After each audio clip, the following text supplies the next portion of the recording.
Hello friends, स्वागत है आपका आपके अपने चैनल पर। तो फ्रेंड्स, आई होप कि आपकी सीटेट की तैयारी अच्छे से चल रही होगी। तो आज मैं आप लोगों के लिए मैथ पेडागोजी से महत्वपूर्ण प्रश्न चुनकर लाई हूँ, जो कि हर बार पूछा जा रहा है या पूछा जाता है या आगे भी आएगा। तो ऐसे ऐसे प्रश्न हैं, चुनिंदा प्रश्न है जो कि आपकी पेडागोजी में बहुत हेल्प करेगा। तो चलिए बिना देरी किए हुए देखते हैं मैथ के पेडागोजी प्रश्न। स्टार्ट करते हैं।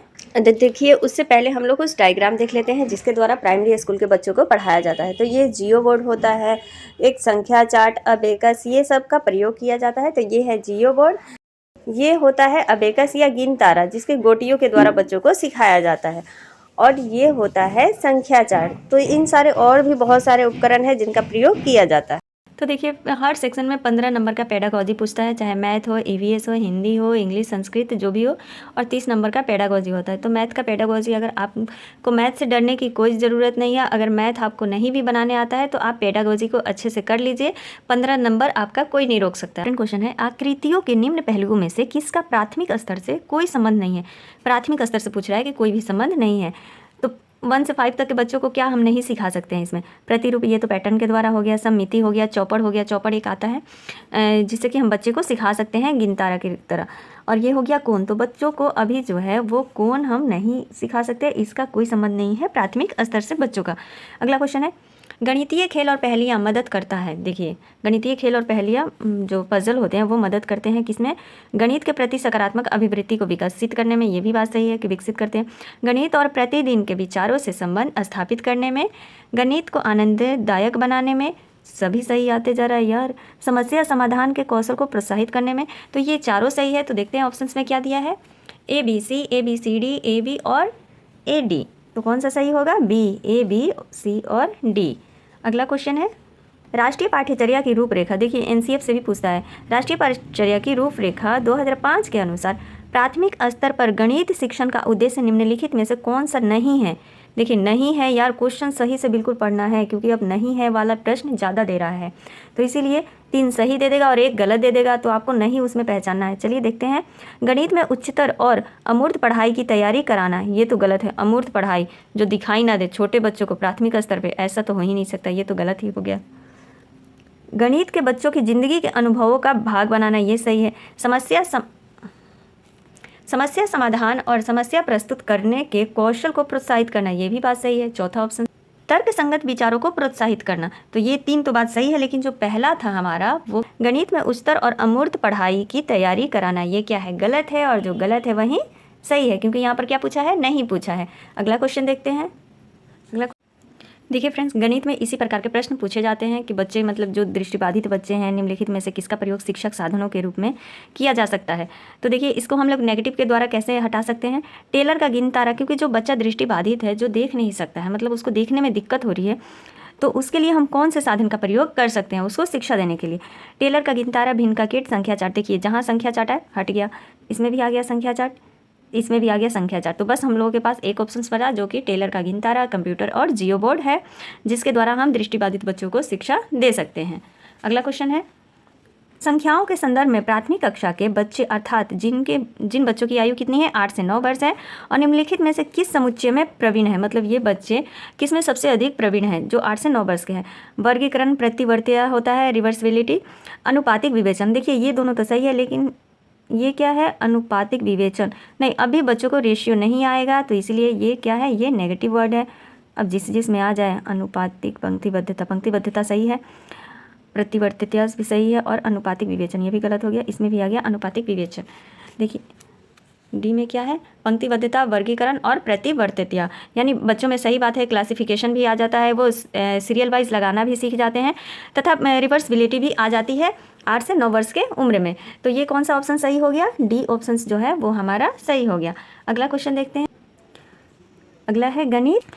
गणित में प्रतिचित्रण के लिए निम्नलिखित कथनों में से कौन सा कथन सत्य नहीं है। देखिए, यहाँ पर क्या पूछा है कि सत्य नहीं है, यानी प्रतिचित्रण जो बच्चों को चित्र दिखा करके पढ़ाया जाता है, प्रतिचित्रण स्थानिक चिंतन को बढ़ाता है, ये तो बात सही है।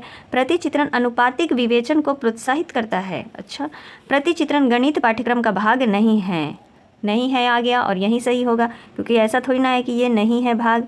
प्रतिचित्रण तो इसका भाग है इसीलिए क्या है, अब ये आंसर यहाँ पर हम लोग को मिल गया नहीं है, इसका मतलब यही सही है, क्योंकि ये बोल रहा है कि गणित पाठ्यक्रम का भाग नहीं है, जबकि ये क्या है कि गणित पाठ्यक्रम का एक भाग है।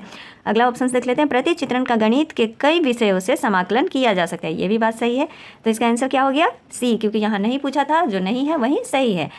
अगला क्वेश्चन है, वास्तविक जिंदगी से गणित का संबंध बनाने के लिए और अंतर विषयों को विकसित करने के लिए निम्नलिखित में से किन मूल्यांकन योजनाओं का उपयोग किया जाता है। मतलब वास्तविक जिंदगी से बच्चों को जोड़ने के लिए और गणित के बारे में बताने के लिए, ताकि उनको समझाया जा सके, तो यहाँ पर कौन सी योजना यहाँ उपयोग किया जाएगा मूल्यांकन के लिए बच्चों के। क्षेत्रीय भ्रमण, मौखिक परीक्षा, ड्रिल कार्यक्रम। भाई मौखिक परीक्षा कहाँ से आ गई, जहाँ पर वास्तविक जिंदगी से जोड़ने की बात हो रही है, ये तो गलत हो गया। सर्वेक्षण, परियोजना और जाँच सूची। सर्वेक्षण तो सही है, परियोजना भी सही है, पर जाँच सूची यहाँ गलत हो रहा है। क्षेत्रीय भ्रमण, मौखिक परीक्षा, जांच सूची, यहाँ पर फिर से वही जांच सूची मौखिक परीक्षा आ गया। अगला देखते हैं ऑप्शंस। अगला है क्षेत्रीय भ्रमण, सर्वेक्षण तथा परियोजना। ये बिल्कुल बेस्ट है, क्योंकि वास्तविक जिंदगी से अगर बच्चों को जुड़ना है तो उनको अपने क्षेत्र का भ्रमण करवाना चाहिए। सर्वेक्षण और परियोजना, ये तीनों क्या है, उनको वास्तविक जिंदगी से गणित या इन सब के बारे में संबंध बताता है, यानी तो इसका आंसर हो जाएगा क्षेत्रीय भ्रमण, सर्वेक्षण तथा परियोजना, इसका क्या होगा, आंसर होगा। अगला क्वेश्चन है, कक्षा 2 की एक शिक्षिका ने अपने विद्यार्थियों को 4 इकाई और 3 दहाई लिखने के लिए कहा। तो 4 इकाई और 3 दहाई लिखने के लिए कहा, यानी 34 लिखने के। कुछ विद्यार्थियों ने 34 के स्थान पर 43 लिखा। एक शिक्षिका के रूप में आप विद्यार्थियों को एक संकल्पना को कैसे समझाएंगे, मतलब ये जो 34 है इसको आप बच्चों को कैसे समझाएंगे कि ऐसे लिखा जाएगा सही ढंग से। हमेशा दहाई और इकाई के स्तंभों में लिखना सिखाएंगे, जिससे कोई भ्रम ना हो। स्तंभ विधि में अभ्यास करने के लिए बहुत सारे प्रश्न देंगी। भाई दूसरी क्लास का बच्चा है तो उसको सिखाना है। देखिए, विद्यार्थियों को गिन तारा प्रदर्शित करने के, गिन तारा देखिए एक होता है जिसमें डंडी लगा रहता है और जिसमें मोती जैसे गोल गोल बना हुआ रहता है, उसको गिन तारा कहते हैं। यहाँ फिगर में दिखा दूंगी। तो सबसे बेस्ट तरीका होता है बच्चों को गिनतारा पर सिखाना है, क्योंकि उनको गोटी से बताएंगे कि 3 नीचे करो, फिर 4 करो, फिर 3 करो। तो इस प्रकार से उनको यहाँ पर गिनतारा पर समझाएंगे तो वो अच्छे से समझ लेंगे। और वैसे भी बच्चों के सामने अगर रंगीन वस्तु उनके सामने प्रस्तुत की जाए तो बच्चे क्या करते हैं कि रुचि लेकर के जल्दी से समझ लेते हैं। तो वही कह रही है कि प्रदर्शित करने के लिए कहेंगी और फिर लिखने के लिए कहेंगी। उन्हें बताएंगी कि यह गलत है, फिर उन्हें सही उत्तर को 5 बार लिखने के लिए कहेंगे। ये नहीं करना है हम लोगों को कि 5 बार लिखने के लिए कहेंगे तो वो सही लिखेगा। इसका आंसर क्या होगा कि विद्यार्थियों को गिनतारा पर प्रदर्शित करने के लिए कहेंगे और फिर लिखने के लिए कहेंगे। इसका आंसर क्या हो गया, सी। अगला क्वेश्चन, मैथ के ये कुछ चुनिंदा प्रश्न है यार, जो कि बार बार पूछे जा रहा है। देखिए अगला है, गणित से भयभीत होने और उसमें असफल होने के लिए निम्नलिखित में से किसे एक कारण हम नहीं मान सकते। मतलब मान लीजिए गणित में कोई असफल हो रहा है या कोई डरता है, तो उसका एक कौन सा कारण नहीं है। कक्षीय अनुभव, प्रतीकात्मक संकेत, गणित की संरचना। भाई इन सबको तो हम लोग मान सकते हैं कि हाँ बच्चा कक्षा में अच्छे से नहीं समझा होगा, या प्रतीकात्मक संकेत सही से नहीं समझा। गणित की संरचना, गणित को ही नहीं समझ पा रहा है, क्योंकि बहुत से बच्चे गणित से डरते हैं। लेकिन इसका लैंगिक भेद से कोई कारण नहीं है कि हाँ लड़का है तो वो अच्छा मैथ में करेगा या लड़की है तो वो नहीं सीख पाएगी। तो यहाँ पर लैंगिक जो भेद है वो इसका कारण नहीं माना जा सकता है। तो इसका आंसर क्या हो गया, डी इसका आंसर हो गया। अगला क्वेश्चन है, देखिए एनसीएफ से क्वेश्चन है कि राष्ट्रीय पाठ्यचर्या रूपरेखा 2005 के अनुसार प्राथमिक विद्यालयों में गणित पढ़ाने का मुख्य उद्देश्य निम्नलिखित में से कौन सा नहीं है। बच्चे के संदर्भ में गणित का वर्णन करना, ये तो सही है कि बच्चे के संदर्भ में हम उसी के अगर कॉन्टेक्स्ट में समझाएंगे, उसका वर्णन करेंगे तो बच्चा समझेगा। यहाँ पर पूछा है कि उद्देश्य नहीं है। समस्या समाधान के कौशल को बढ़ावा देना, ये भी सही है। गणित में उच्चतर पढ़ाई की तैयारी करना, प्राथमिक विद्यालय में उच्चतर पढ़ाई कहाँ की बात है, ये तो उच्च लेवल के बच्चों के लिए हो गई। तो ये क्या है, ये गलत है, और जो गलत है वही सही है।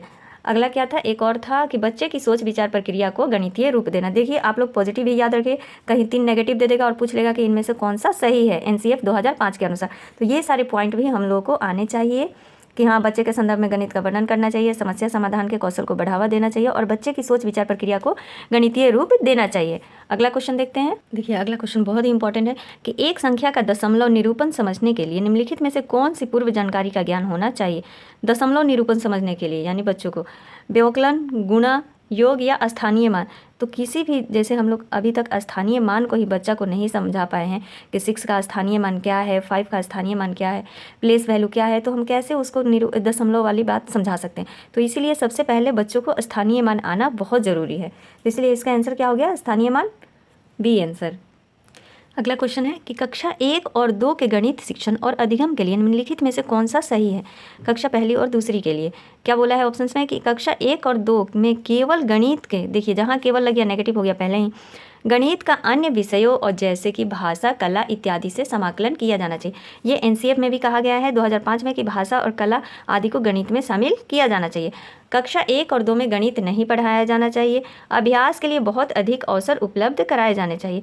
तो इसका आंसर क्या होगा? बी आंसर होगा कक्षा 1 और 2 के बच्चों के लिए कि बच्चों को अन्य विषयों से जोड़ करके गणित पढ़ाना चाहिए। गणित हो गया या पर्यावरण जो भी है उसको क्या है कि अन्य विषयों के द्वारा जोड़ करके पढ़ाना है बच्चों को। 1 से 2 तक ले पर्यावरण की कोई पुस्तक नहीं है, 3 क्लास से स्टार्ट की गई है।